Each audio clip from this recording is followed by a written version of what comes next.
14 నెలల పాలనలో కూటమి ప్రభుత్వం మనకు ఏం నేర్పింది? ఒక్క సీటు కోసం ఎన్ని తలలు పగలగొట్టాలో నేర్పింది. పోలీసు వ్యవస్థను వాడుకొని అక్రమ కేసులు ఎలా పెట్టాలో నేర్పింది.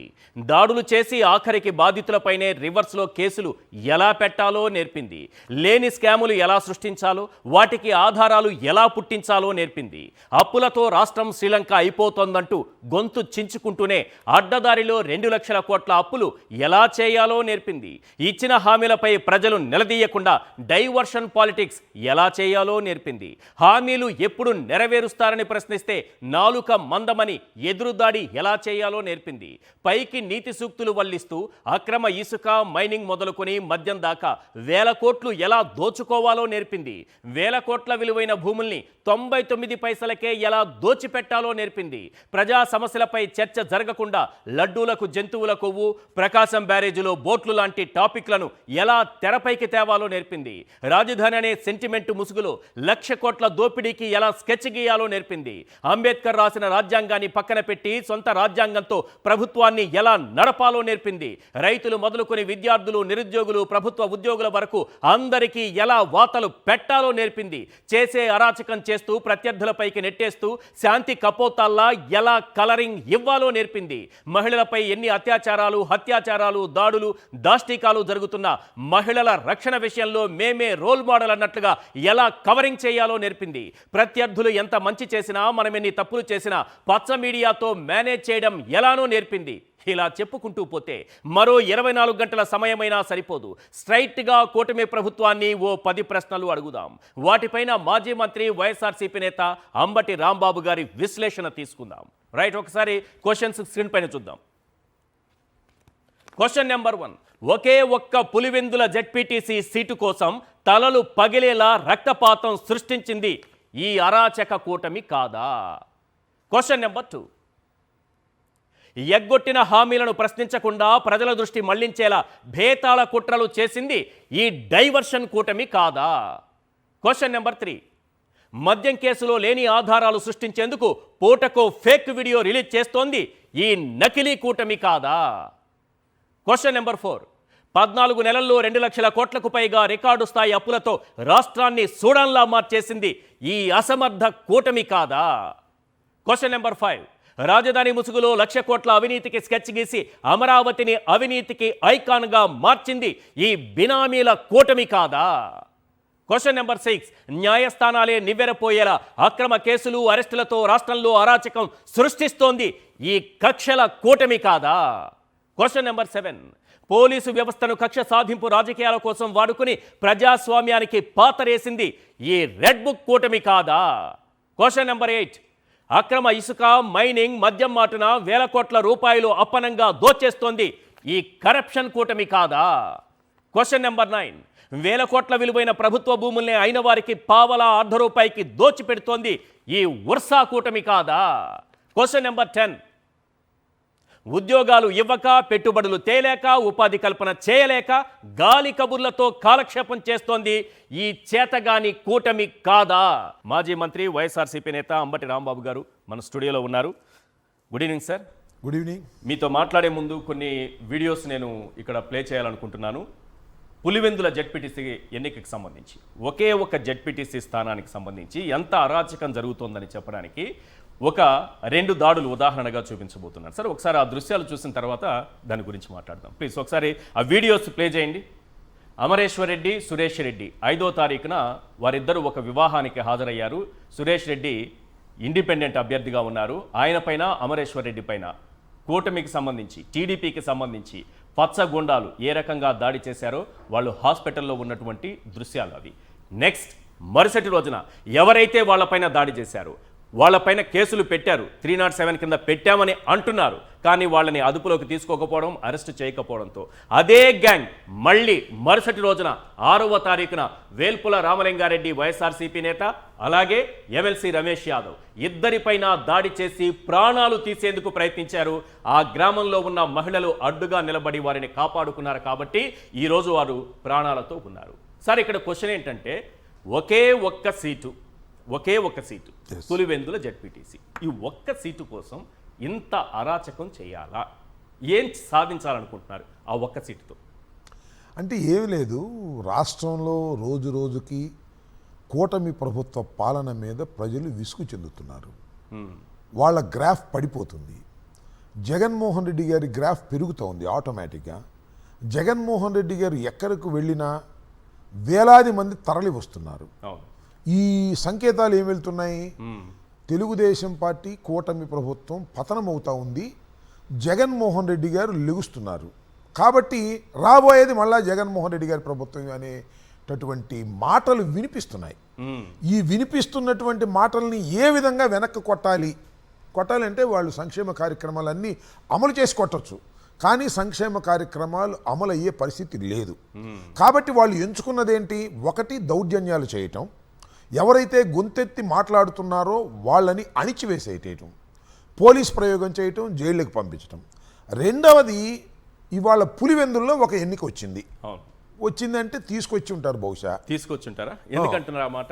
ఎందుకంటే అన్ని చోట్ల జరగకోకుండా కేవలం కడపలోనే జరుగుతుంది ఈ ఒంటిమిట్ట లేదా పులివెందుల అనేది కొంత డౌట్స్ ఉన్నాయి. దాని మీద నేను ఖాళీ ఉన్న ఈ 2 జడ్పీటీసీలకు మాత్రమే ఎన్నిక జరుపుతున్నారంటే there is a pre plan. అదేం ప్లాన్ అంటే ఏదో ఒక విధంగా పులివెందుల్లో ఉన్నటువంటి పులివెందుల జడ్పీటీసీని తెలుగుదేశం కూటమి గెలిస్తే జగన్మోహన్ రెడ్డి గారి పని అయిపోయింది, పులివెందుల్లోనే మేము కొట్టేశామని చెప్పాలనేటువంటి ఉద్దేశంతో అనేకమైన అడ్డదారుల్లో వాళ్ళు వెళ్తున్నారు. ఒకటి, పోలీసుల్ని విచ్చలవిడిగా వాడుతున్నారు. పోలీసుల రక్షణలో తెలుగుదేశం గూండాల చేత దాడి చేయించుతున్నారు. దాడి చేయించి భయభ్రాంతులకు గురి చేసేటటువంటి కార్యక్రమం చేస్తున్నారు. ఇప్పుడే నేను చూశాను, పోలింగ్ బూతులను కూడా మార్చేశారు. ఎక్కడి దాకా మార్చారు? అందుబాటులో లేకుండా 4 కిలోమీటర్లు వెళ్ళే విధంగా. అంటే పోలింగ్కు వెళ్ళే వాళ్ళు కేవలం తెలుగుదేశం పార్టీకి సంబంధించిన వారు, తెలుగుదేశానికి ఓటు వేసేవాళ్ళు మాత్రమే వెళ్ళాలి తప్ప వైసీపీకి ఓటు వేసేవాళ్ళు వెళ్ళకూడదంటే భయం పెట్టాలి. వాళ్ళని రాకోకుండా చెయ్యాలంటే దూరంగా పెట్టి మధ్యలోనే అటకాయించాలి. రేపు పోలింగ్ రోజున కూడా చాలా గందరగోళాలు జరిగేటటువంటి పరిస్థితి ఉన్నదని నాకు అనిపిస్తూ ఉంది. ఒక అద్భుతమైన, ఒక క్రూరమైన కుట్ర జరుగుతూ ఉంది. ఏదో ఒక విధంగా ఈ చిన్న ఎలక్షన్లో పులివెందులు అనే జడ్పీటీసీ ఎన్నికల్లో కేవలం 10,000 ఓట్లు మాత్రమే ఉన్నటువంటి ఆ సెగ్మెంట్లో డబ్బు వాడాలి, దౌర్జన్యం వాడాలి, పోలీసులను వాడాలి, భయపెట్టాలి, ఓటర్లు రాకోకుండా చేయాలి. ఎంత తక్కువ పోలింగ్ అయితే అంతగానే దిగజార్చి కొద్ది గొప్ప మెజారిటీతో ఆయన గెలిచి జగన్మోహన్ రెడ్డి గారికి పులివెందులోనే పని అయిపోయిందని చెప్పాలనేటువంటి ఒక తాపత్రయం చాలా క్లియర్గా తండ్రి కొడుకులు ఇద్దరు కనిపిస్తూ ఉంది. సరే, ఓటు వేయడం అనేది ఆన్లైన్లోకి వచ్చి, అంటే ఏజ్ బార్, అంటే 80 ఏళ్ళు అయిపోయిన వాళ్ళు, 90 ఏళ్ళు అయిన వాళ్ళు, ఇలాంటి పద్ధతులు తీసుకొస్తూ ప్రపంచ దేశాల్లో ఓటు వేయడం అనేది ఇంట్లో కూర్చొని వేయచ్చు అనేటటువంటి రోజుల నుంచి 4 కిలోమీటర్లు మీరు నడిచెళ్ళి ఓటు వేయాలనేటటువంటి స్థితి ఎందుకు తీసుకొస్తుంది? It is a plan. Election commission ఏం చేస్తుంది? ఎలక్షన్ కమిషన్ ఏం చేస్తుంది అనేది ఇప్పుడు అడగాల. ఎలక్షన్ కమిషన్ రియాక్ట్ కాకపోతే కుట్రలో భాగం ఎలక్షన్ కమిషన్ కూడా అవుతుందని భావించాల్సి ఉంటుంది. దానిలో ఏం సందేహం లేదు. కాబట్టి ఎలక్షన్ కమిషన్ ఓటర్లకు అందుబాటులో ఉండే విధంగా ఓటింగ్ కేంద్రాలను పెట్టాలి. అలా కాకుండా దూరంగా ప్రభుత్వం చెప్పినట్టుగా పెట్టేటటువంటి పరిస్థితి ఉన్నప్పుడు వాటి మీద రియాక్ట్ కావాల్సినటువంటి, ఇమీడియట్గా రియాక్ట్ కావాల్సినటువంటి బాధ్యత ఎలక్షన్ కమిషన్కు ఉంది. 12వ తారీఖున ఎన్నిక. అవసరమైతే దీని మీద ఒకవేళ ఏ కారణం చేతనైనా ఎలక్షన్ కమిషన్ రియాక్ట్ కాకపోతే మార్గం ఏముంది? ఇంకా కోర్టులే కదా. ఇదంతా కనిపిస్తూ ఉంది కదా. ఈ కనిపిస్తున్న దాని మీద న్యాయస్థానానికి వెళ్ళవలసిన అవసరం ఉంటుంది, పోరాడవలసిన అవసరం కూడా ఉంది. న్యాయ పోరాటాలు చేయడంతోనే ఉన్న సమయం అంతా గడిచిపోయింది. తప్పదిగా ఇవాళ పోలీసు యంత్రాంగాన్ని వాళ్ళు మొత్తం ఎవరెవరు పోలీసులు మాకు అనుకూలంగా ఉంటారనుకుంటారో వాళ్ళందరినీ కీ పోస్టులు పెట్టారు. సిన్సియర్గా ఉండే వాళ్ళని కీ పోస్టులో లేరు. సిన్సియర్గా ఉంటారనుకున్న వాళ్ళు కొంతమంది ఈ రాష్ట్రంలో మాకు వద్దురా బాబు అని వెళ్ళిపోయారు. ఉన్న వాళ్ళనేమో లూప్ లైన్లో పెట్టారు, విఆర్లో పెట్టారు. కావాలని కొంతమందిని మాత్రమే కీ పోస్టులు పెట్టారు. దానిలో కీ పోస్టులు కనపడే వాళ్ళు ఎవరో మణికంఠ కనిపిస్తాడు, నిన్నేమో ఆయన ప్రవీణ్ కనిపిస్తారు. వాళ్ళు ఆల్మోస్ట్ ఆల్ పొలిటీషియన్స్ లాగా వ్యవహరిస్తున్నారు. మొన్న నేను కళ్ళారా చూశాను ఆ లైవ్లో. ఏమంటాడు, పొలిటీషియన్స్ పక్క ఊరికి వెళ్ళి పత్యాపారం చేస్తే ఇలాగే ఉంటుంది అనేటువంటి వ్యంగ్యమైన ధోరణితో ఒక IPS officer, that a senior IPS officer మాట్లాడుతుంటే మేము చేతులు పెట్టి కూర్చోవాలి. నాకు అర్థం కాల. పొలిటీషియన్స్గా మేము ఎంతో కష్టపడి ప్రజాసేవ చేయాలనే ఉద్దేశంతో మేము రాజకీయాల్లోకి వచ్చాం. అవును, ప్రజాసేవ చేస్తున్నాం, అది ప్రజలు నిర్ణయిస్తారు. కానీ మీరు అనుకుంటున్నారేమో పోలీసుల సహకారం లేదేమని. ప్రవీణ్ గారు అన్నారు మేమే లేకపోతే తలలు ఎగిరిపోయి ఉండేవి, ఆ తలలు ఈ రోజు మొండెం పైన ఉన్నాయంటే కారణం మేమే అన్నట్టుగా ఒకసారి వారు మాట్లాడింది. ఒక్క 30 సెకండ్స్ ఒక్కసారి వినిపిస్తాను. కోయ ప్రవీణ్ గారు మన కర్నూలు రేంజ్ డిఐజీ ఏం మాట్లాడారు ఒకసారి ప్లే చేయండి. ఏమంటే ఇప్పుడు అదుపులో తీసుకోవటం అంటే అండి, ఇప్పుడు 307 కేసు పెట్టాడు. ఆ విధమైన దెబ్బల్లో ఇప్పుడు వచ్చి ఓన్ సర్టిఫికేట్ ఆ ప్రైవేట్ హాస్పిటల్ యాజమాన్యం ఇంకా మనకి ఇవ్వలేదు. ఓన్ సర్టిఫికేట్ ఇవ్వకుండా వాళ్ళని ఎలా అరెస్ట్ చేస్తాం? జడ్జి గారు తీసుకెళ్తే మా మొహాన్ని ఇసురు కొడతారు పేపర్. నాయకుడు అంటే మనం ఏదో కానిస్టేబుల్ పెడతాం, కానీ ఒక ఎమ్మెల్యే కానీ మాజీ ఎమ్మెల్యే కానీ సిట్టింగ్ ఎమ్మెల్సీ కానీ ఎవరైనా కూడా మినిమం ఎస్ఐ స్థాయి అధికారితో మనం బందోబస్తు ఇస్తున్నాం. ఏ పార్టీ అయినా 2 పార్టీలకు ఇస్తున్నాం. అంత త్వరగా ఆగింది, లేదంటే తలకాయలు ఎగిరిపోయాయి కదా. మన వాళ్ళు ఉండబట్టి వచ్చి అక్కడికి వచ్చి విడదీసి అవరణాలను తీసి హాస్పిటల్ తరలించడం చేయబట్టే కదా ఎటువంటి ఆస్తి నష్టం ప్రాణ నష్టం, ఆస్తి నష్టం లిమిటెడ్ గా జరిగింది, ప్రాణ నష్టం జరగకుండా బయటపడ్డారు. రామలింగారెడ్డి అనే అతనికి పోలీసు వారు నిర్ణయించిన గ్రామాల్లో కాకుండా పక్క గ్రామంలోకి ఎమ్మెల్సీ గారితో పాటు రావడం జరిగింది. ప్రచారం చేయకుండా పక్క గ్రామంలోకి వెళ్ళి పత్యాపారాలు చేస్తే ఇలాంటివి జరుగుతాయి, అలాంటివి చేయొద్దు. ఇది ఇప్పుడు నా చేతిలో ఉన్నది సేమ్ ఈ బైట్స్ మేము ప్రసారం చేసినందుకు సాక్షి టీవీకి వారు ఇచ్చినటువంటి నోటీస్ సార్. పులివెందులలో భయభ్రాంతులు సృష్టించడం, అల్లర్లు సృష్టించడం సాక్షి టీవీ ఉద్దేశంగా ఆ బైట్ని ముక్కలుగా అక్కడక్కడ కత్తిరించి మీరు ప్రసారం చేశారంటూ ఒక నోటీస్ పంపించారు. అంటే ఆ నోటీస్తో సాక్షిని కూడా బెదిరించాలనేటువంటి దురుద్దేశం వారికి నాకు కనిపిస్తూ ఉంది. ఇది చంద్రబాబు నాయుడు గారి ఆదేశం మేరకు అక్కడ పోలీసు వారు ఇచ్చారు. ఇప్పుడు ఆయన మాట్లాడిన ప్రవీణ్ గారు ఐపీఎస్ ఆఫీసర్, ఇది సీనియర్ ఆఫీసర్, కర్నూలు డిఐజీ. ఆయన మాట్లాడిన మాటలేంటి? మేము లేకపోతే తలలు తెగిపోయాయి అంటే ఏంటి? వాళ్ళు చంపడానికి వచ్చారనేది కదా. That is the intention of the accused. Accused ఏం ఇంటెన్షన్తో ఉన్నారనేది ఒప్పుకున్నట్టే కదా. మేము లేకపోతే తలలు తెగిపోయాయి అంటే మేము లేకపోతే మర్డర్ చేసేవాళ్ళు, మేము ఉండబట్టి తలలు పగిలేంత వరకే జరిగింది. మరి మర్డర్ చేయాలనుకున్న వాళ్ళ విషయంలో ఏం చేశారు? అదే నేను ఏంటంటే 307 వేస్తే గాయాలు ఏమంటాడేంటి? అరెస్ట్ చేయడానికి 307 అట్ట కుదిరిద్ది అంటాడేంటి? అసలు there is no need of injuries. 307 వేయటానికి ఇంజరీస్ అవసరం లేదు. నేను గన్ పెట్టి మిమ్మల్ని పెట్టి కాల్చడానికి నేను ప్రయత్నం చేస్తాను, రెడీ అన్నాను. ఇంతలో గన్ తప్పుకుంది. బట్ ఇది ఇంటెన్షన్. అక్కడ కావాల్సింది ఏంటంటే అఫ్ కోర్స్ ఆయన డిఐజీ, ఆయనకు అన్నీ తెలిసి కూడా మాట్లాడుతున్నాడు. ఎక్యూజ్డ్ యొక్క ఇంట్రెస్ట్ ఏంటి, వారి ఇంటెన్షన్ ఏంటి అని తెలుసుకోవాలి. ఆయన చెప్పేశాడు ఏమని? మేము లేకపోతే తలలు లేచిపోయాయి, మేము లేకపోతే ఇద్దరిని చంపేసాం. తల లేచిపోవడం చంపేయటమే కదా. మరి 307కి ఆధారాలు ఏమంటాడేంటి? అరెస్ట్ చేయడం తప్పంటాడేంటి? అంటే నువ్వు అరెస్ట్ చేయమాక ప్రవీణ్ గారు, మీరు అరెస్ట్ చేయొద్దు. అరెస్ట్ చేయకోకుండా రేపు 12వ తారీఖు ఎలక్షన్ అయ్యేంత వరకు వాళ్ళని విచ్చలవిడిగా వదిలేయి. అంతకు ముందు కూడా జరిగింది. 5వ తారీఖున మ్యారేజ్కి వెళ్తే మ్యారేజ్ దగ్గర కూడా వీళ్ళే కదా దౌర్జన్యం చేసింది. వాళ్ళే 6వ తారీఖున కూడా దౌర్జన్యం చేసింది. తలలు తెగేటట్టుగా చేయాలని వచ్చింది కూడా వాళ్ళే కదా. వాళ్ళకు మాత్రం 12వ తారీఖు దాకా అరెస్ట్ చెయ్యరు. రాసుకోండి, చేయరు. ఎందుకంటే పోలింగ్ జరిగేటప్పుడు వాళ్ళు అక్కడ ఉండాలి. వాళ్ళని మేము చంపుతాం నరుకుతామని బెదిరించాలి, జనం రాకుండా చేయాలి. కేవలం 10,000 ఓట్లలో 4,000, 5,000, 3,000 వీళ్ళ వరకే వెళ్ళి ఓట్లు వేయాలి, వాళ్ళు గెలవాలి. This is the plan. ఇది ప్లాన్ రచించబడింది, ముఖ్యమంత్రి గారి దగ్గర రచించబడింది. వీళ్ళు అమలు చేస్తున్నారు. ప్రవీణ్ గారు దానిలో కీలకమైనటువంటి అమలు కార్యక్రమంలో ఉన్నటువంటి DIG, is a police officer, is a IPS officer. ఆయన మాట్లాడిన మాటల ప్రకారం మనకు చాలా క్లియర్గా అర్థమైపోతుంది కదా సార్. దేనికి ఎక్యూజ్డ్కి ఇంటెన్షన్ ఉంది, కానీ ఈయన అరెస్ట్ చేయడు. మళ్ళీ మన మీదే కేసులు పెడతాడు, అంటే మా మీదే కేసులు పెడతాడు, మా పార్టీ వాళ్ళ మీదే కేసులు పెడతాడు. రాముకి గాయాలయ్యి దెబ్బలు తిన్నాయి కదా, ఆయన మీద SC ST అట్రాసిటీస్ కేసు పెట్టారు. 11వ తారీఖు రాత్రి అరెస్ట్ చేసేస్తారు. 12వ తారీఖు పోలింగ్ దగ్గర రాము కనపడకూడదు. కానీ ఈ 307లో ఎక్యూజ్ 2 వాళ్ళు మాత్రం తిరుగుతారు కత్తులు పిచ్చుకుని. టోటల్గా అసలు నాకు తెలియక అడుగుతాను సార్, పోలీసులే రౌడీజం చేస్తున్నప్పుడు ఇంకా రౌడీలు వాళ్ళు తెలుగుదేశం రౌడీలను కాపాడే కార్యక్రమం చేస్తున్నారంటే దే ఆర్ డూయింగ్ రౌడీజం. పోలీసులే రౌడీజం చేస్తున్నారు పులివెందుల్లో. డిఎస్పీ గారు అనుకుంటాను మీ పార్టీ నాయకులు కంప్లైంట్ ఇవ్వడానికి నేను చూశాను మళ్ళీ ఏంటి కావాలిస్తే గతం కంటే బెటర్ పోలీసింగ్ మేము నిర్వహిస్తున్నాం. ఆయనకి ఎందుకు గతం సంగతి ఎందుకు? ఆయన గతం సంగతి ఏంటంటే పొలిటికల్ ఇంటెన్షన్ కనిపిస్తుంది అతనిలో. మేము పూర్వ ప్రభుత్వం కన్నా, అంటే పూర్వ ప్రభుత్వం నా డ్యూటీ నేను చేస్తాను, మీ FIR మీరు ఇచ్చారు, FIR కంటెంట్ ప్రకారం మేము ఒక సెక్షన్ వేసి కడతాము, దాని ప్రకారం వాస్తవాలు చూసి మేము రిజిస్టర్ చేస్తాం. That's all. That is the duty of the police. అంతేగాని పూర్వ ప్రభుత్వం కన్నా బాగా చేస్తాం, రాబోయే ప్రభుత్వం కన్నా బాగా చేస్తామంటే పొలిటికల్ ఇంటెన్షన్లో వారు ఇరుక్కుపోయారు, రైట్. పొలిటికల్గా ఇన్ఫ్లుయెన్స్లో వారు ఇరుక్కుపోయారు. ఇంతకన్నా పచ్చి ఆధారాలు ఏం కావాలి? ఆ ప్రవీణ్ గారు మాట్లాడింది కానీ, లేకపోతే ఆ డిఎస్పీ గారు మాట్లాడింది కానీ, సతీష్ రెడ్డి డిఎస్పీ గారితో ఆర్గ్యూ చేశాడు అదే పాయింట్ని. ఎందుకు పొలిటికల్గా మీకెందుకు? గత ప్రభుత్వం సంగతి మీకెందుకు అంటే మీ జగన్మోహన్ రెడ్డి గారి కన్నా మేము బ్రహ్మాండంగా చేస్తాం చంద్రబాబు నాయుడు మనుషులు కానీ ఇటువంటి ఇంటెన్షన్ స్పష్టంగా కనిపిస్తుంది. నేను ఒకటే చెప్తున్నాను ఈశ్వర్ గారు, అంటే ఏదో నేను వైఎస్ఆర్ కాంగ్రెస్ పార్టీ ఈ సాక్షి ఛానల్ అని కాదు, పోలీసులు చేస్తున్నటువంటి ప్రమాదకరమైన ధోరణి వల్ల రాష్ట్రంలో అరాచకం ఏర్పడే ప్రమాదం ఉంది.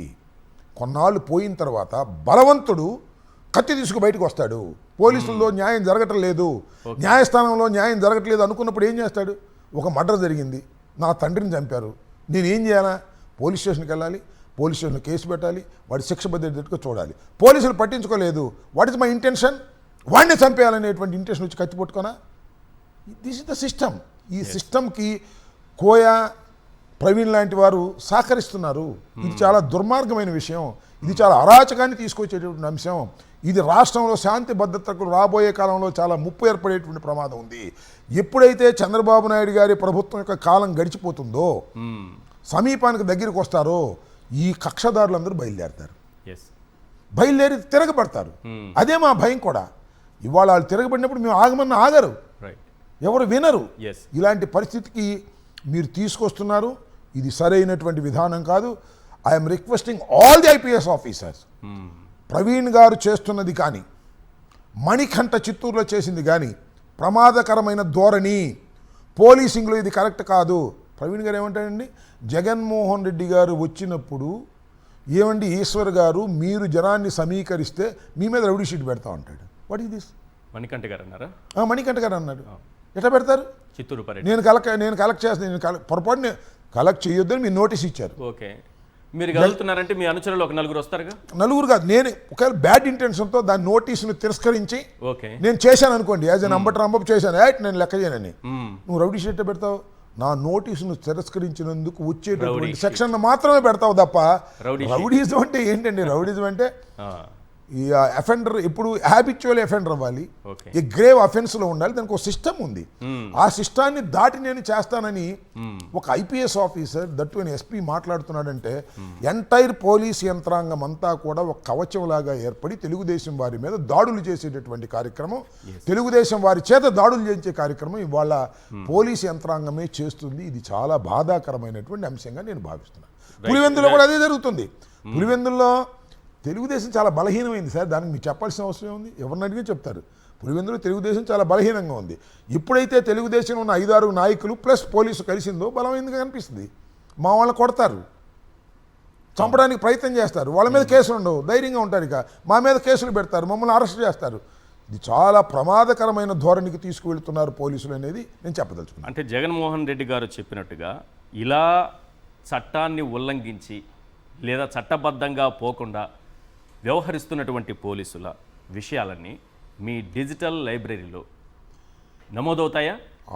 చట్టపరంగా వాళ్ళపైన చర్యలు ఉంటాయా మీరు అధికారంలోకి వస్తే? కరెక్ట్గా ఉంటాయనే దాన్ని నేను ప్రత్యేకంగా చెప్పాల్సిన అవసరం లేదు. అసలు మీరు ఒకటే సార్, వాళ్ళు డ్యూటీలో భాగంగా చేస్తున్నారు, that is they duty. Police duty ఏంటి? సక్రమంగా లా అండ్ ఆర్డర్ కాపాడాలి. బియాండ్ దే డ్యూటీస్ ఎప్పుడైతే డ్యూటీలు తప్పి చేస్తారో వాళ్ళు ఖచ్చితంగా శిక్షించడానికి ఆస్కారం ఉంది. అసలు డ్యూటీలో చేసిన వాళ్ళని తీసుకెళ్ళి లోపలేశారు కదండి. ఐపీఎస్ సీతారామాంజనేయులు గారు తన డ్యూటీ ప్రకారం వెళ్తే ఆయన మీద ఏమి సంబంధం లేకపోయినా ఆయన మీద ఎఫ్ఐఆర్ కట్టి లోపల పెట్టారు. అంటే ఒక ఐపీఎస్ ఆఫీసర్ని లోపల పెట్టడం అనేది చాలా ఈజీ అయిన థింగ్ అని నిరూపించేశారు. సాక్షాత్తు చంద్రబాబు నాయుడు గారి ప్రభుత్వంలో చాలా ఈజీ అని నిరూపించేశారు. కానీ ఇంత స్ట్రాంగ్గా ఉన్నప్పుడు, ఇలాంటి స్ట్రాంగ్గా నేరాలు చేస్తున్నప్పుడు వీళ్ళ మీద మాత్రం ప్రభుత్వం వచ్చినది యాక్షన్ తీసుకొని ఎలా ఉంటాం చెప్పండి? అలా ప్రభుత్వం వచ్చినది యాక్షన్ తీసుకోకపోతే ప్రజలు ఊరుకుంటారు, మమ్మల్ని మా కార్యకర్తలు ఊరుకుంటారా? రైట్. తురకా కిషోర్ గారు ఈరోజు కొద్దిసేపటి క్రితమే విడుదలయ్యారు.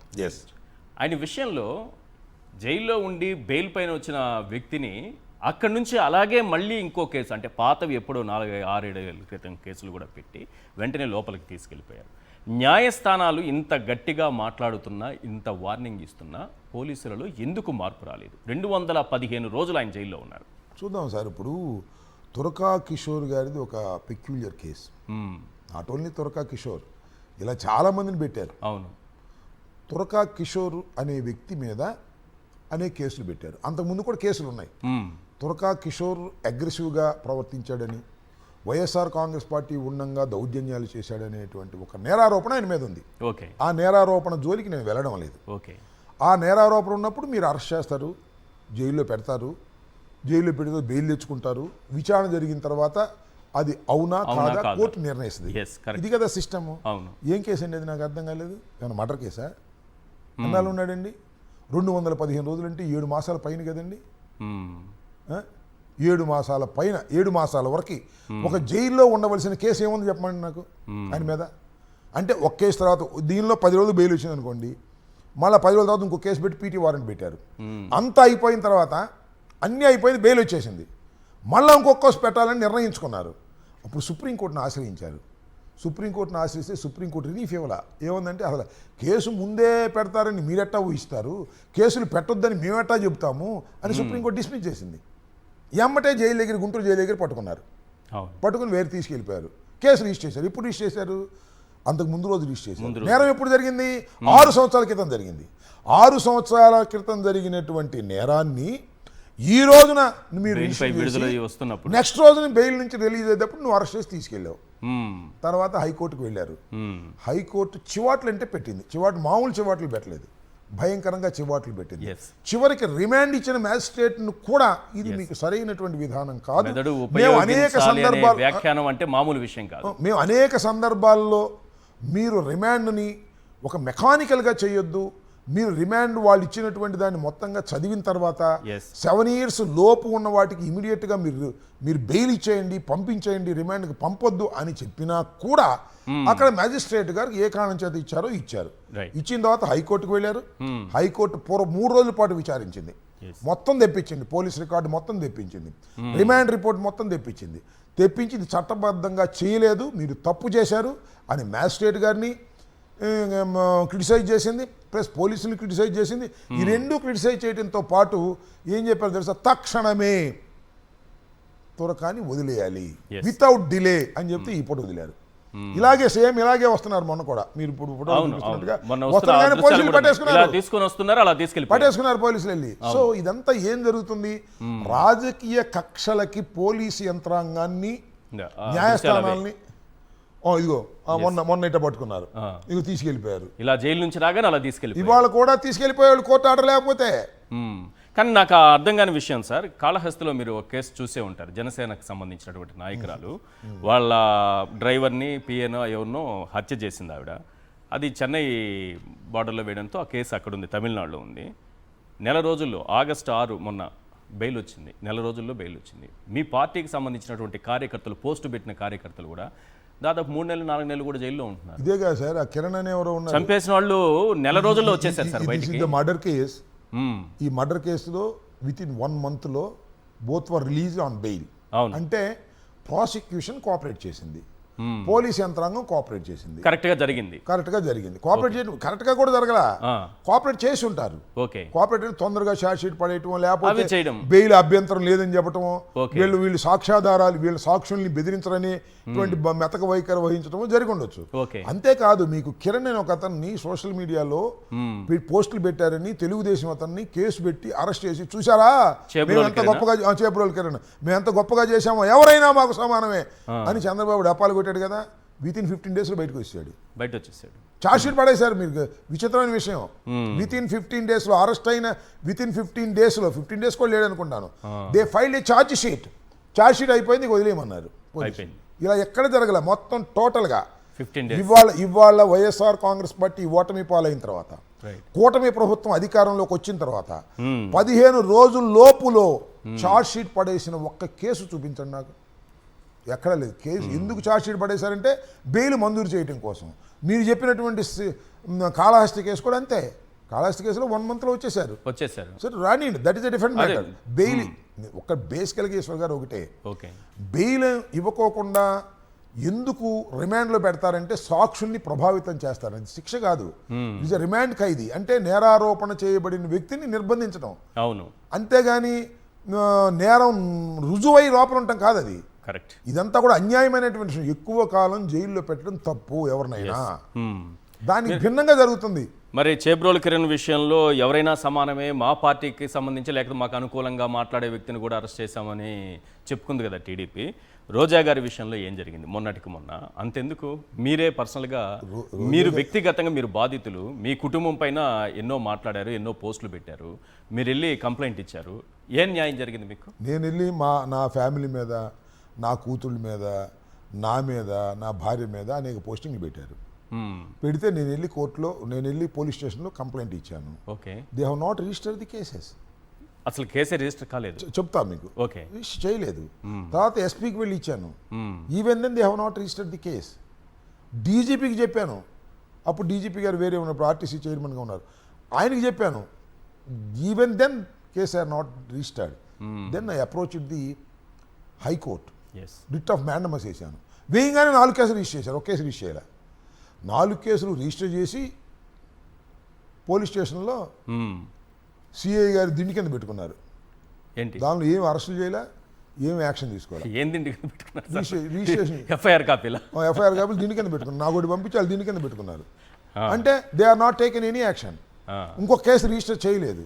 That is also pending with the honourable high court. దాని మీద కూడా నేను ఇంకా ఆర్గ్యూ చేయాలి. అంతేకాదు, ఇంకా ఎవరో ఇద్దరు ఉన్నారు, కిరాక్ ఆర్పి అండ్ సేమరాజు, వాళ్ళ మీద కంప్లైంట్స్ ఇచ్చాను. వాళ్ళు ఇష్టం వచ్చినట్టు మాట్లాడుతున్నారు. రోజా గారిని మాట్లాడుతున్నారు, నన్ను మాట్లాడుతున్నారు, జగన్మోహన్ రెడ్డి గారిని అందరినీ మాట్లాడుతున్నారు. నేను కంప్లైంట్ ఇచ్చాను. Till now they have not registered. మొన్న కూడా ఎస్పీ ఆఫీస్ దగ్గర నేను నల్ల డ్రెస్ వేసుకుని బ్యాడ్జ్ పెట్టుకుని నుంచున్నాను. మేము ఇచ్చిన ఫిర్యాదుల మీద మీరు యాక్షన్ తీసుకుంటారా లేదా అని. Even then no. బట్ నాకేముంది alternative? I'm approaching the high court. డెఫినెట్గా హైకోర్టుకి అప్రోచ్ అవుతాను. ఎందుకంటే ప్రతి స్టెప్లోనూ నేను ముందుకు వెళ్ళేదానికే ఉన్నాను తప్ప ఎక్కడ వెనక్కి వెళ్ళే పరిస్థితి లేదు. వాళ్ళని శిక్షించేంత వరకు హైకోర్టుకు వెళ్తాను, అవసరమైతే సుప్రీంకోర్టు కూడా వెళ్తాను. పార్టీ ఇన్ పర్సన్ నేనే వెళ్ళి అటెండ్ అవుతున్నాను. ఎవరికైనా హక్కు ఉంటుంది. మీరైనా మీ కేసు వాదించుకునే హక్కు ఉంటుంది. మీరు న్యాయ నిపుణులు కాకపోయినా, బిఎల్ చదవకపోయినా. అఫ్ కోర్స్ నేను బిఎల్ చదువుకున్నాను. ఆ స్టేటస్లో నేను వెళ్ళలేదు. పార్టీ ఇన్ పర్సన్గా నేను వెళ్తాను కూడా. సో ఇది ఒక న్యాయ పోరాటం. ఎక్కడో చోట న్యాయం జరిగింది. ఇప్పుడు తురకా కిషోర్ని 215 రోజులు పెట్టారు. ఇవాళ హైకోర్టు ఆర్డర్ ఇవ్వకపోతే ఇంకో 215 రోజులు పెట్టేవాళ్ళు. చంద్రబాబు నాయుడు గారు కక్ష పెట్టాడు. లోకేష్ గారు దాన్ని మానిటర్ చేస్తున్నారు. ఎంతకాలం రోపలెట్టి పెట్టగలిగితే అంతకాలం రోపలెట్టి పెట్టే కార్యక్రమమే తప్ప కేసులు రుజువు అవుతాయా, రుజువు కావా అనే విషయాన్ని వదిలేసి ఎక్కువ కాలం నిర్బంధించి భయపెట్టాలనేటువంటి ధోరణితో ఈ ప్రభుత్వం నడుస్తుంది. ఈ ప్రభుత్వానికి పోయే కాలం వచ్చింది. కాకపోతే ఇంకా 4 సంవత్సరాలు ఉంది ఆ కాలం. 4 సంవత్సరాల తర్వాత పోయే కాలం. అంతేగా ఇప్పుడు ఇమీడియట్ గా పోయే కాలం ఇప్పుడే వచ్చింది. 4 సంవత్సరాల ముందే పోయే కాలం వచ్చింది. ఇంత దారుణంగా ఏ ప్రభుత్వాన్ని నేను చూడలేదు సార్. 89లో నేను చూడలేదు కదా ఈ తరహా. అసలు ఈ తరహా ప్రభుత్వాన్ని ఈ రాష్ట్రంలోనే కాదు, ఏ రాష్ట్రంలో చూడలేదు. తమిళనాడులో కూడా 2 వర్గాల ప్రాంతీయ పార్టీలు ఉన్నాయి. ఇంత దారుణంగా ఎప్పుడు లేవు. చంద్రబాబు నాయుడు గారు, లోకేష్ గారు కలిసి కొత్త విధానాలను తీసుకొచ్చి పెడుతున్నారు. ఆ కొత్త విధానాలనే మీరు కూడా ఫాలో అవ్వమని మా కార్యకర్తలు అంటారని భయపడుతున్నాం మేము. రేపు కూడా ఇంతే కదా. వాళ్ళు రెడ్ బుక్ పెట్టారు, మీరు ఒక రెడ్ బుక్ పెట్టమని. ఇప్పుడు బాధపడుతున్నా, నలిగిపోతున్నా, ఇబ్బందులు పడుతున్న కార్యకర్తలు మిమ్మల్ని ఖచ్చితంగా నిలదీస్తారు. మాకేం న్యాయం చేస్తారు? నిలదీస్తారు. ఒకటి సార్, ఇప్పుడు చాలామంది లోపల పెడుతున్నారు. తురకా కిషోర్ లాంటి వాళ్ళను, లేకపోతే మరొకరినో కొంతమంది అన్యాయంగా పెడుతున్నారు. సరే, తురకా కిషోర్ తప్పు చేశాడు, రైట్ చేసి, that is a different matter. ఒకటైతే నేను చెప్పగలను, 7 మాసాలు శిక్ష అనుభవించవలసిన, రిమాండ్లో ఉండవలసినటువంటి తప్పిదాలు ఏమీ చేయలేదు. అంతవరకు ఐ కెన్ షూట్. రేపు రుజువు అవుతాయా లేదా అది వేరే విషయం. మీరు 100 మందిని పెడతారు సార్, 50 మంది తిరగబడే పరిస్థితికి వచ్చేసారు. 50 మంది పారిపోవచ్చు. 50 మంది సుశిక్షితులైన సైనికుల్లాగా ఎప్పుడు తెలుగుదేశాన్ని ఓడిద్దామా, ఎప్పుడు జగన్మోహన్ రెడ్డి గారిని ముఖ్యమంత్రి చేద్దామా అని పట్టుదల పెరిగిపోయింది. ఈ అరెస్ట్ అయినటువంటి వారి కుటుంబాల్లో కొంతమంది భయపడతారు. రేపు సంవత్సరంలోనే ఎన్నికలు ఉందనగా ఆ భయపడిన వాడు కూడా వచ్చి లైన్లో ఉంచుంటాడు. అంటే మాకు ఒక పెద్ద సైన్యాన్ని రెడ్ బుక్ ద్వారా మాకు మీరు ఇస్తున్నారనే విషయాన్ని మీరు మర్చిపోతే మీరు పప్పులో కాలేసినట్టే. చంద్రబాబుకు తెలిసే విషయం, కానీ బొడ్డోడికి తెలియదు. బొడ్డోడు ఎవరు? వాళ్ళ అబ్బాయికి తెలియదు. వాళ్ళ అబ్బాయి నడుపుతున్నాడు. స్టీరింగ్ ఆయన చేతిలో పెట్టాడు. లోకేష్ గారు స్టీరింగ్ పట్టుకున్నాడు. నాన్నగారే పక్కన ఉంచున్నాడు. ఆయన మాట ఈయనే పరిస్థితి లేదు. ఆయన నడుపుతున్నాడు కాబట్టి ఈ దౌర్భాగ్యమైన పరిస్థితి వచ్చింది. నేను చాలా మందిని అడిగాను, సీనియర్ జర్నలిస్ట్ని, చంద్రబాబుకి ఈ రకమైనటువంటి ఆలోచన ఉండేది కదండి, ఇప్పుడు వాళ్ళిద్దరు కలిశారు, ఆయనే నడుపుతున్నాడు, ఎవరు మన లోకేష్ గారు నడుపుతున్నాడు కాబట్టి వాళ్ళ నాన్నగారు ఏం అంటలేదు, ఇద్దరు కలిసి ఏకమైపోయి ఇదంతా చేస్తున్నారని డైరెక్ట్గా తీసుకెళ్లి సముద్రంలో దించడం ఖాయం ఈ డ్రైవింగ్లో ఉన్నటువంటి లోకేష్ గారు. మద్యం కేసు మీ పార్టీని ఉక్కిరి బిక్కిరి చేస్తున్నట్టుగా కనిపిస్తుంది. ఎందుకంటే జగన్మోహన్ రెడ్డి గారికి అత్యంత సన్నిహితులైన ప్రతి ఒక్కరిని టార్గెట్ చేసి ఈ కేసులో తీసుకెళ్లి అరెస్ట్ చేస్తున్నారు. ఈ సమయంలో కోర్టు ఈ మధ్యకాలంలో క్వశ్చన్ అడిగింది, దీనికి సంబంధించి మీరు ఇప్పటి వరకు ఏమైనా డబ్బులు కానీ ఇంకేదైనా కానీ సీజ్ చేశారని అడిగింది. దానికి సంబంధించి 2 ఆధారాలు బయటపెట్టింది సిట్. ఆ 2 ఒకసారి ఆ దృశ్యాలు చూసిన తర్వాత కేసు పైన వాటి ప్రభావం ఎంత అనేది మాట్లాడుకుందాం. ఒకసారి ఆ దృశ్యాలను ప్రసారం చేయండి. Right, July 30, 2020 sir, Vardhaman college దగ్గర ఉన్నటువంటి ఒక ఫామ్ హౌస్లో 12 అట్టపెట్టెల్లో 11 కోట్ల రూపాయలు పట్టుబడ్డాయి. ఇవి మద్యం కేసుకు సంబంధించినటువంటి డబ్బులే అనేది సిట్ చెబుతోంది. రైట్, రెండోది ఆగస్టు 2, 2025 దాంట్లో కొన్ని క్వశ్చన్స్ రేజ్ అయిన తర్వాత అది పక్కకి వెళ్ళిపోయింది. ఆ వీడియో, కొత్త వీడియో ఒకటి వచ్చింది. వెంకటేష్ నాయుడు ఆయన అక్కడ డబ్బులు 2000 రూపాయల నోట్ల కట్టలు చాలా ఉన్నాయి అక్కడ, అవి లెక్క పెడుతూ కనిపిస్తున్నారు. జగన్మోహన్ రెడ్డి గారికి ఆయన అత్యంత సన్నిహితుడని, తాడేపల్లిలోని జగన్మోహన్ రెడ్డి గారి నివాసంలోకి డైరెక్ట్గా వెళ్ళిపోతాడని ఆంధ్రజ్యోతి లాంటి లేకపోతే ఈనాడు లాంటి పత్రికలు ఫోటోలతో సహా ప్రచురించాయి. ఇదే వెంకటేష్ నాయుడు గారికి చాలామంది రాజకీయ నాయకులతో సంబంధాలు ఉన్నాయి, వాళ్ళతో దిగిన ఫోటోలు ఉన్నాయి, కానీ ఎక్కడా అవి కనిపించలేదు, అవి ఎవరూ రాయలేదు, ఏదో మాలాంటి వాళ్ళు చూపించాం తప్పిస్తే.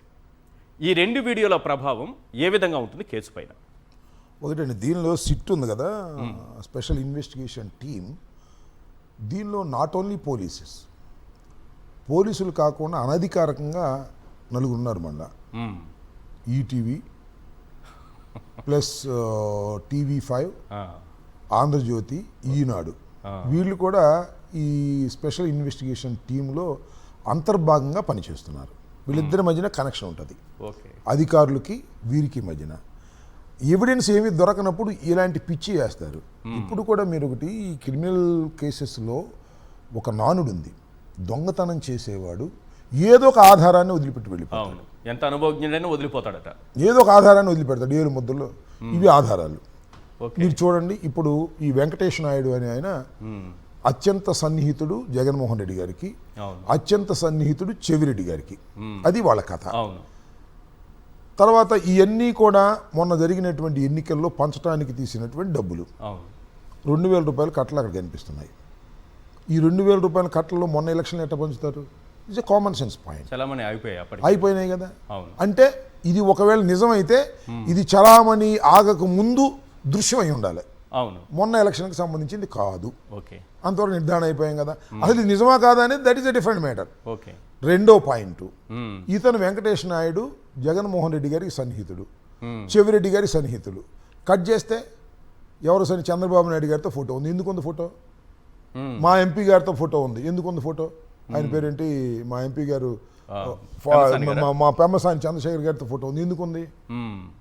ఏంటి ఇతను ఏంటంటే మీరు అడిగిన ఫోటో పెమ్మసాని గారితో ఫోటో ఉంది. ఏమిటి పక్కన ఎంపీ భరత్ ఉన్నాడు అంటే, అంటే ఇతను అన్ని చోట్లకి తిరిగేటటువంటి వ్యక్తి, ఎవరికి నమ్మకస్తుడు కాదు అనే కదా అర్థమయ్యేది. అంతే. నిజంగా చెవిరెడ్డి గారికి అంత నమ్మకస్తుడు, అంత బాధ్యత అప్పచెప్పిన వాడితే వీళ్ళతో ఫోటోలు దిగుతాడు. ఇది కామన్ సెన్స్ పాయింట్. ఈ కామన్ సెన్స్ పాయింట్ ప్రకారం అర్థమవుతుంది ఏంటి, ఇదంతా ఫేక్, ఏదో ఒకటి రిలీజ్ చేయాలి. ఇప్పుడు కోర్టు వారు అడుగుతున్నారు, మీరు ఇంతవరకు అసలు డబ్బులు ఏమైనా రికవర్ చేశారా? 3000 కోట్లు ఒకసారి అంటారు, 4000 కోట్లు అయినా ఒకసారి అంటారు, ఏదో పిచ్చి లెక్కలు చెప్తున్నారు అనేటువంటి క్వశ్చన్ బయట వచ్చేసింది ప్రపంచంలో. అందువల్ల దీనికి ఏదో ఒక విధంగా ఆధారాలు కావాలని చెప్పేసి ఈ డబ్బులు వీడియో ఒకటి పెట్టారు. రెండవది, వర్ధమాన్ కాలేజీకి సంబంధించినటువంటి ఫామ్ హౌస్లో 12 పెట్టెల్లో 11 కోట్లు దొరికాయి. కోర్టులో నడుస్తుంది వాళ్ళ. కేసీ రెడ్డి కోర్టులో వేశాడు. ముందు దాని యొక్క నెంబర్స్, ఏ నెంబర్స్, ఆ సీరియల్ నెంబర్స్ అవి ఏ బ్యాంకు నుంచి రిలీజ్ అయ్యో తెలుస్తుంది. సీరియల్ నెంబర్స్ ఉంటే, ఎప్పుడు ముద్రించారో కూడా తెలుస్తుంది. వీళ్ళు చెప్పే డేటు ముందు వెనక ముద్రించి పెట్టారనుకోండి, అవును, దొంగ దొరికిపోతాడు. ఫర్ ఎగ్జాంపుల్ ఇవాళ మనం ఇప్పుడు కొత్తగా ముద్రించడం అయితే ఈజీగా పట్టుబడిపోతుంది. ఇది మద్యం కేసు ఇవాళ నుంచి ఉందనుకోండి, రేపు ముద్రించినందుకు కూడా దీనిలో పెట్టారనుకోండి, దొరికిపోతారు కదా. అంటే హడావుడిగా ఒక్క నోటు దొరికినా మొత్తం పోయినట్టు. అంతేగా, మొత్తం 11 కోట్ల మొత్తం 11 కోట్లలో 2 నోట్లు ఒక్క నోటు దొరికినా ఇట్ ఈస్ ఎ ఫాల్స్ అని అర్థమైపోతుందనే విషయం మీకన్నా నాకన్నా ఆ పెట్టిన పోలీసు వారికి తెలుసు, ఆర్గనైజ్ చేసిన వారికి తెలుసు.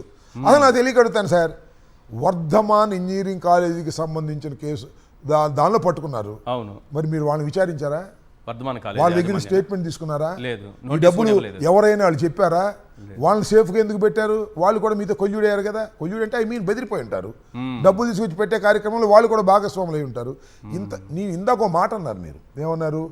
ఉక్కిరి బిక్కిరి చేస్తున్నారు వైఎస్ఆర్ కాంగ్రెస్ పార్టీనని. అవును, మమ్మల్ని ఉక్కిరి బిక్కిరి చేస్తున్నారంటే మాకు కావలసినటువంటి ఇంపార్టెంట్ లీడర్స్ని మీరు లోపల పెట్టారు.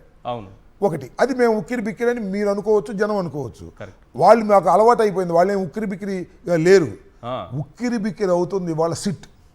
వాళ్ళు ఎందుకు అవుతున్నారు? ఎందుకు అవుతుందంటే ఎవిడెన్స్లు కలెక్ట్ చేయలేక, అన్ని తప్పుడు ఎవిడెన్స్లు తీసుకొచ్చి, అన్ని అతుకుల పొంత తీసుకొచ్చి, అన్ని కూడా అసత్యాలను తీసుకొచ్చి పోగేసి దొరికిపోతున్నారు. సిట్ వాళ్ళు చేస్తుంది ఏంటంటే ఇలాంటి తప్పుడు అయిన విజువల్స్ ప్రచురించి దాళ్ళే దొరికిపోతున్నారు, వాళ్ళే దొరికిపోతున్నారు. దీనిలో వాస్తవం లేదు, అన్ని ఫాల్స్. అంటే చూడంగానే అర్థమవుతుంది. అసలు ఈ వీడియోస్ అసలు కోర్టులో నిలవవా? మీరు ఒక లాయర్ కదా, నిలవటం. అసలు నేను అడిగిన ప్రశ్నలకు సమాధానం ఏది? ఇప్పుడు నేను కామన్ మ్యాన్గా ఎవరికైనా వస్తుందా రాదు ఇది కోర్టులో. సార్ ఇప్పుడు నేను ఒక మాట చెప్తున్నాను, ఈశ్వర్ గారు, కోర్టులో వీరు పెట్టిన 100 కేసులు పెట్టారు, 200 మొత్తం కేసులు ఒక్కటి నిలబడితే నన్ను అడగండి. ఇవన్నీ కక్షపూరితంగా పెడుతున్నటువంటి కేసులు తప్ప వాస్తవ విరుద్ధమైనటువంటి కేసులు కక్ష పెట్టుకుని పెట్టేస్తున్నారు లోపల. సో నా స్టేట్మెంట్ సవరించుకోవాలి. ఉక్కిరి బిక్కిరి అవుతుంది ఉక్కిరి బిక్కిరి అవుతున్నది మేము కాదు, మేము ప్రిపేర్ అయ్యారు, మా వాళ్ళు లోపలికి వెళ్ళిపోయారు. ఓకే, లోపల ఉన్నారు. ఉక్కిరి బిక్కిరి అవుతుంది సిట్, స్పెషల్ ఇన్వెస్టిగేషన్ టీములో ఉన్నటువంటి ఐపీఎస్ ఆఫీసర్లు, డిఎస్పీలు, అడిషనల్ ఎస్పీలు, సిఐలు, ఎస్ఐలు, ఈటీవీ, టీవీ5, ఆంధ్రజ్యోతి, ఈనాడు, వీళ్ళంతా టీం అంతా ఉక్కిరిబిక్కిరి అయిపోతున్నారు. రేపు సమాధానం చెప్పుకోవాలి వాళ్ళు వెళ్ళి కోర్టు ముందు. దీన్ని నిరూపించలేకపోతే నేను ఒకటి చెప్తున్నా, ఒక్క నోటైనా సరే దొరికిందా మొత్తం పోలీసులు అవుట్. They will SIT. కేసే పోయే ప్రమాదం ఉంటుంది. కేసు పోవడం సంగతి దేవుడు ఎరుగు సార్. తప్పుడు సాక్ష్యాలను సృష్టిస్తున్నటువంటి సిట్, దీని మీద కేసు పెట్టచ్చు. They will sit in the jail. IPS Seetharamanjaneyulu గారు ఏ విధంగా జైల్లోకి వెళ్ళాడో నేరం లేకోకుండా వీళ్ళు నేరంతో సహా వెళ్ళి ఈ సిట్ అధికారులు జైల్లో కూర్చోవాల్సిన పరిస్థితి ఖచ్చితంగా వస్తుంది. ఇవాళ నోట్ చేసుకోండి, 4 సంవత్సరాల తర్వాత జరగకపోతే అప్పుడు అడగండి. దీనిలో ఒక్క నోటు దొరికినా, ఇది తప్పుడని నిరూపించగలిగినా టోటల్ అవుట్. ఏంటండి నాకు అర్థం కాలేదు. పోలీసులే తప్పుడు సాక్ష్యాలు సృష్టిస్తే ఎలాగండి? ఏసీబీ కోర్టు నుంచి సిట్ అధికారులు వెళ్ళిపోయారు కోర్టు అడగగానే. కాదు వాళ్ళు ఏమడిగారంటే డబ్బులు తీసుకెళ్ళి మేము డిపాజిట్ చేసామని చెప్పారు. ఓకే, పోలీసు వారు ఏం చెప్పారంటే మీ డబ్బులు డిపాజిట్ చేయొద్దు, ఆ డబ్బులు సపరేట్గా పెట్టండి. కేసీ రెడ్డి గారు అడుగుతున్నాడు దీనిలో ఏదో తేడా ఉందని, కాబట్టి ఈ తేడా తేలేంత వరకు మీరు డబ్బులు పక్కన పెట్టేయండి అన్నారు. మేము కోర్టులో ఆల్రెడీ డిపాజిట్ చేసామండి అన్నారు. డిపాజిట్ చేస్తే ఎలాగా? డిపాజిట్ చేసేసి మీరు రసీదు తీసుకున్నారా? ఆ రసీదు తీసుకురామని చెప్పారు. వీళ్ళు వెళ్ళే రసీదు తీసుకురాలా, అటే పోయారుగా. ఆ రోజు సాయం దాకా రాలా, మరి తర్వాత వచ్చారు నేను చూడలా. ఆ రోజు రాలేదు. నెక్స్ట్ రోజు ఆదివారం వచ్చింది. అప్పుడు కోర్టు వారు ఏం చేశారు, ఏసీబీ కోర్టు వారు direction given to the bank also. మీరు డబ్బులు తీసుకున్నారా, ఏ టైంకి తీసుకున్నారు, లెక్కేశారా, ఏ టైంకి లెక్కేశారు, ఇంక్లూడింగ్ మీరు సీసీ కెమెరా ఫుటేజీలు కూడా ఇవ్వండి, లెడ్జర్లో ఉన్నటువంటి కూడా ఇవ్వండి. అంటే దీన్ని బట్టి అర్థమవుతుంది ఏమిటంటే కేసీ రెడ్డి అడ్వకేట్ గారు ఏదైతే ఆయన ఆరోపణ చేశాడో ఈ ఆరోపణలో వాస్తవాలు ఉండే అవకాశం ఉందని ప్రాథమికంగా కోర్టు వారు నమ్మి ఇలాంటి ఆర్డర్ ఇచ్చారు. ఈ ఆర్డర్లో రేపు ఏదైనా తేడా వచ్చింది, ఫర్ ఎగ్జాంపుల్ వీళ్ళు డబ్బులు డిపాజిట్ చేయకోకుండానే డిపాజిట్ చేశామని చెబితే ఇప్పుడే దొరుకుతారు.